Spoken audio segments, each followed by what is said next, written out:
College Football 27 is officially here, and it is time for our very first Dynasty for this year's game. In this video, I'm going to show the start of the Dynasty, our initial recruiting, break down the roster, and show you guys our first team for this first Dynasty. We're going to be taking a little bit of an inspiration from Bengal and how he does his Dynasties because I absolutely love it. We're going to be playing the moments for most of the games. We will play full games on our bowl games, rivalry games, and some big games here or there. But hopefully I can bring this small college football program to the promised land. Without much further ado, let's get into starting the Dynasty and get this kicked off.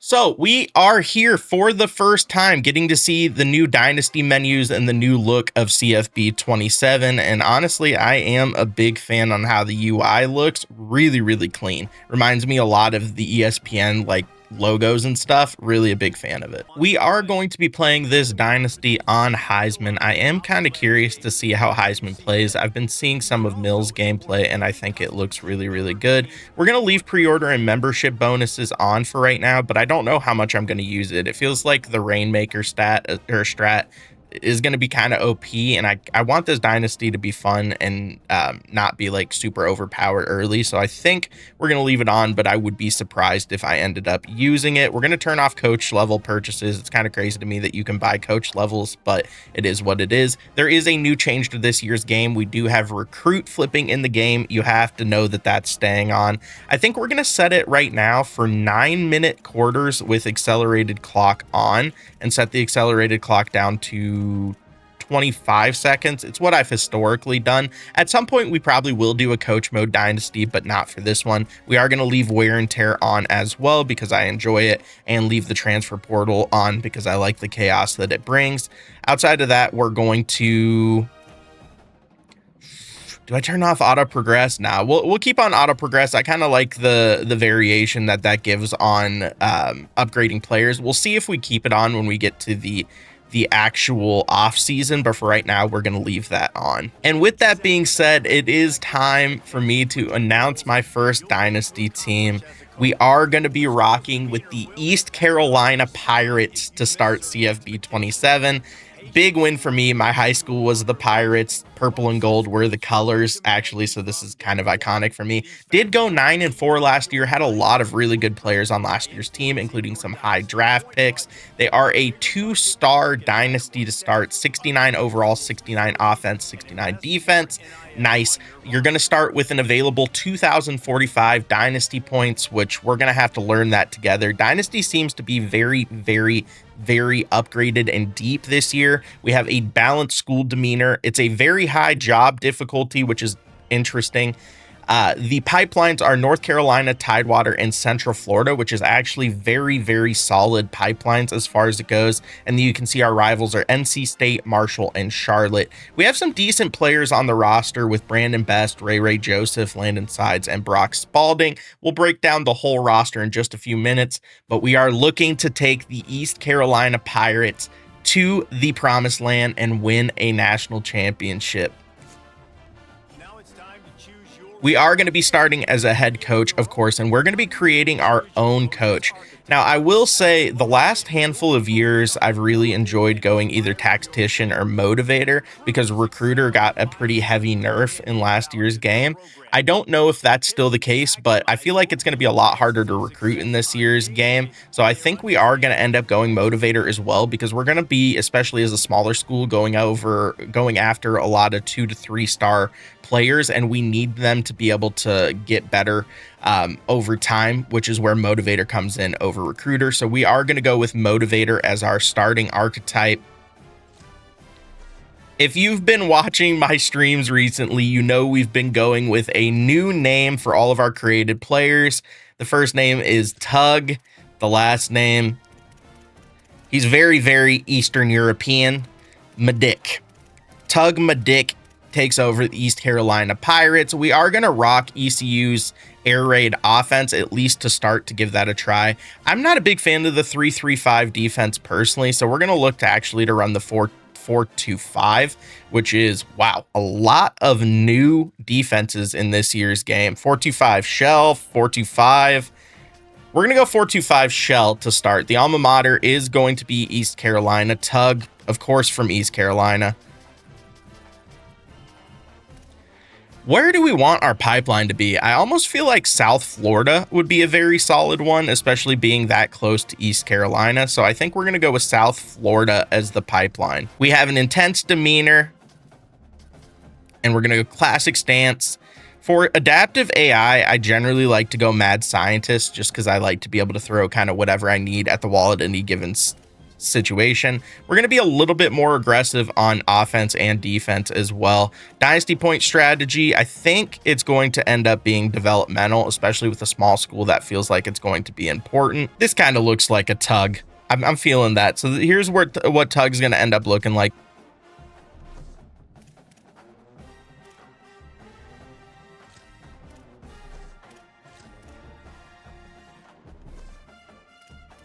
I do appreciate that they've added some like coach swag over the last couple of years. I feel like that was something that was severely lacking in the older games. Wow, I kind of like this crew neck sweater. Hopefully it's light, because East Carolina, I don't feel like you're going to need like super heavy things by any means, but we're going to rock the crew neck. I'm okay with the gray bottoms, I actually think, or the khaki bottoms. I think that looks pretty good. Although the gray pants look solid. And then the shoes, we are going to rock Adidas shoes because East Carolina is an Adidas school. We're going to rock the Sambas, bro. Adidas Sambas, the OGs. And just like that, it's time to load into Dynasty. You can see here's what East Carolina's looked like. Actually, kind of a program on the rise: 7-5, 8-5, and then a 2-10 2023, followed by 8-5 and 9-4, 24 and 25. We do have AD expectations this year. We kind of need to win some games, be ranked in the top 25 in the next 3 seasons. Okay, that's going to be a little bit tough. End their season ranked in the top 25. Okay, that's going to be a little bit tough. And then win 75% of your conference games. The American is not a bad conference by any means, so this is definitely going to be a battle, and our AD expects us to at least participate in a bowl. I think we can do that. We're going to sign on the dotted line. All right, so here's the first look at the Dynasty UI. I do love how this looks, man. It looks really clean, especially coming off the last couple of years of CFB. Let's take a look at the schedule where we're going to have East Carolina first. We open at Alabama. Oh, that is unfortunate. And then we go play App State at home, Old Dominion on the road, FCS Southeast. Gonna need that to be a big win. I can't believe we start the season at Alabama. That's so brutal. And then we get into our conference games. We play against Rice, UAB, Memphis, Temple, USF, Charlotte, Army, and Florida Atlantic. Gonna be honest, that's a very winnable conference schedule, but man, Alabama to kick off the season is going to be an absolute doozy. All right, now taking a look at East Carolina's roster, we do have some good players, man. Brandon Best is a really good center. We got Ray Joseph, who's a solid wide receiver with 93 speed. We got Brock Spalding, who's another wide receiver, 283 overall wide receivers, plus Landon Sides, who's an 82 overall wide receiver. Landon Sides used to be really good last year in Dynasty as well. I ended up picking him up. I can't remember on one of the Dynasties. Let's go line by line here. Our starting quarterback for the year is going to be Mitch Griffiths, who is a 76 overall senior. He's a pure runner archetype. I do appreciate that because it'll give us some play in the in the option game. The only thing is he's not the greatest thrower, and in an air raid offense, that could leave a little bit to be desired. We have Emory Williams, who's a junior behind him, who's more of a pocket passer archetype, or we could just go straight to the youngin' Trey Burke, who's a 64 overall freshman and has a nice mix of ability to throw and run, dual threat, 82 speed, 87 throw power. He honestly does not look bad at all. At halfback, we are going to go Ashton Gray and Michael Allen in kind of a 1-2 role. Both actually have pretty decent speed. And then you have TJ Engelman, who's a sophomore, who's a 72 overall with 91 speed, which I absolutely love the look of. Dewan Lacey and Malik McGowan finish up the depth chart there. McGowan is a freshman, 70 overall as a freshman. He's someone who could play later in the dynasty for sure. A lot of very good wide receivers, like I said, on this time. The big issue with this wide receiver core is it's an older wide receiver room. Obviously, we have three of our top four wide receivers are all seniors. Do have some young guys down the board, especially Johnny Williams, 91 speed, 93 acceleration as a redshirt freshman from Homestead, Florida. And then Dawson Quarterman a little bit farther down the board. But this is an old wide receiver room. It's going to be something we need to look upgrade in the transfer portal or in recruiting right off the get-go. At tight end, we have Kanan Hamlet and Ismail Smith Flores, both 70 overalls. Hamlet's a senior, Smith Flores is a junior. Not super athletic, dynamic tight ends by any means, only 75 and 77 speed.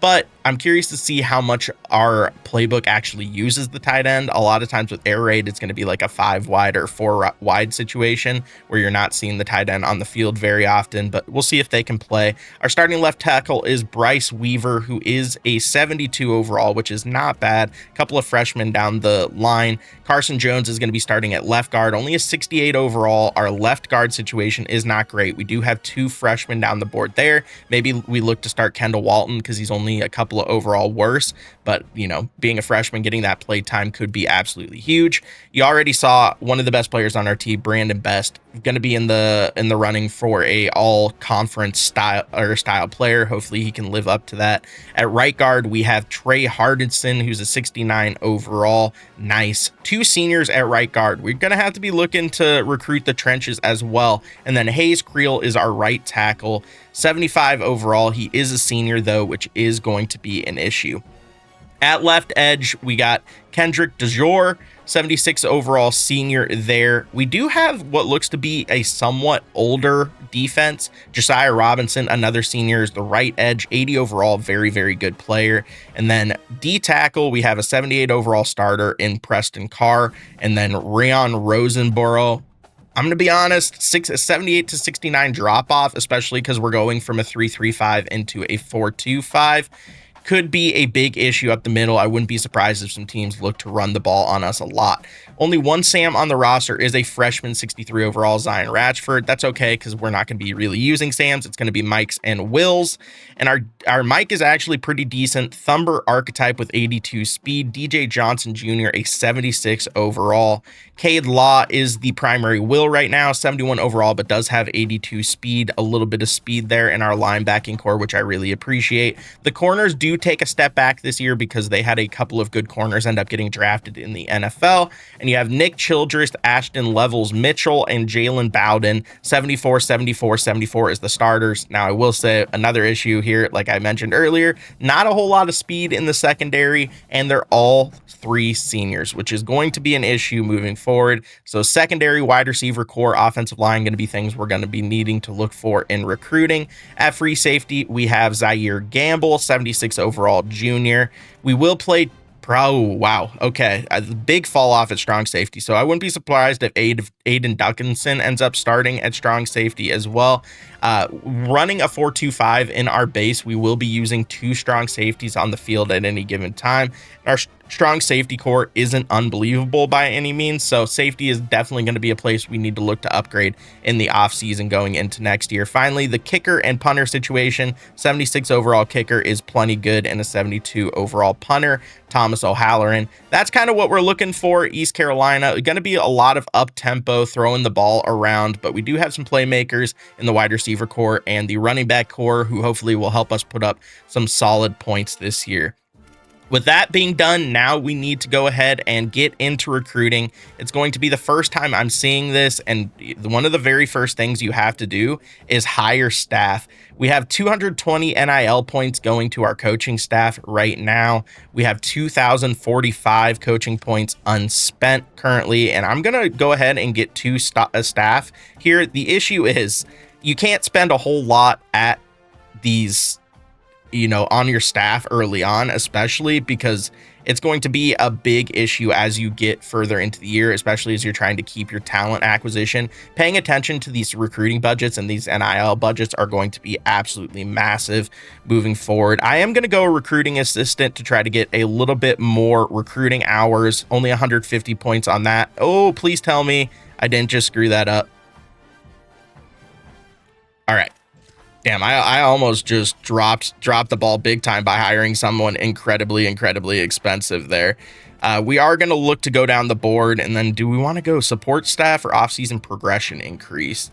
I mean, dynasty points increase definitely is going to be huge. So we're going to go a fundraising coordinator. So now we have help both for NIL and recruiting, which I think is going to be really big. We still have 1,745 points unspent, but you have to really be paying attention here because you have to look to upgrade facilities. You have to be looking to manage your facilities. Like, this is going to be super in depth and something you're going to have to be paying attention to a lot. As far as it goes, I think reduce wear and tear actually would be pretty decent. So we're going to go ahead and put 75 points into our facilities just to help a little bit there. And then the recruiting NIL, manage roster NIL, and the budget overview. We're going to look to keep these players or keep this open so we have a little bit more points to spend in recruiting and NIL deep in the board. Now it's time to go set up our recruiting board here and look at what we're going to be going after. I think especially with East Carolina, we're not going to be going after any like crazy people. I mean, look at how much NIL some of these higher tier 5 stars are going to want. Now, what I will say is I might go after like 1 5-star player early, right? Just for shits and gigs, because it could be a situation where you get a player and it's a completely program altering player. I will say there are some people in pipelines for us as 5 stars, but I think the most impactful position we could get right now is a quarterback. And because of that, we have a Georgia quarterback 5-star, D'Angelo Anzema, who's a pocket passer archetype, 2-star pipeline for us. We're going to put him on the recruiting board because that's someone that we realistically could look to getting. I'm going to look to put a couple of 4 stars here. Do we have any 4 stars at all who are interested in us? They are not, but we do have a lot of people who are potentially pipeline driven here. So we're going to look to go wide receiver. We're going to look to go right guard. Part of what I was telling you guys here is we need to upgrade a handful of positions a little bit more than others. Wide receiver, corner, safety, interior, offensive line were 3 positions of need. And because of that, we're going to put 3 4 stars at those positions of need onto our recruiting board. And then outside of that, it's going to be a lot of 3-star and 2-star recruits, especially early on. And what's crazy at East Carolina, it doesn't even look like I have any 3 stars who are interested in me off the get-go, which is going to be a little bit problematic. You can see, especially on a lot of these lower tier 3 stars, there isn't a very high expectation of needing a whole lot of NIL, which is pretty solid. Someone like a Lurker, a Will wouldn't be terrible.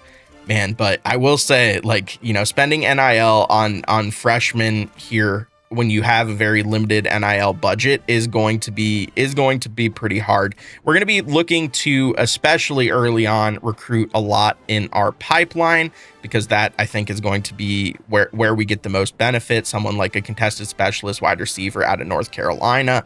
Definitely a left guard, raw strength left guard out of North Carolina. Definitely someone we're going to be looking into trying to get in on. I also wouldn't mind trying to upgrade our Mike or Will situation. Both could definitely use some upgrades. A gadget wide receiver could be fun. Oh, we definitely are going to need some interior defensive line help, like a defensive tackle here. So that's going to be someone that we look into as well. And that is going to be how we're going to set up our recruiting early on. Now, this is going to be the end of episode 1 of our East Carolina breakdown. I will be doing these live on stream and then taking those streams and breaking them down into videos that I'm going to be posting right here on this second YouTube channel. Thank you guys so much for subscribing to it. I hope you guys are going to enjoy this East Carolina Dynasty as much as I'm going to enjoy doing it. We'll catch you guys on the flip side. Episode 2 should be dropping tomorrow after we stream it tonight. Thank you guys so much for watching. Peace.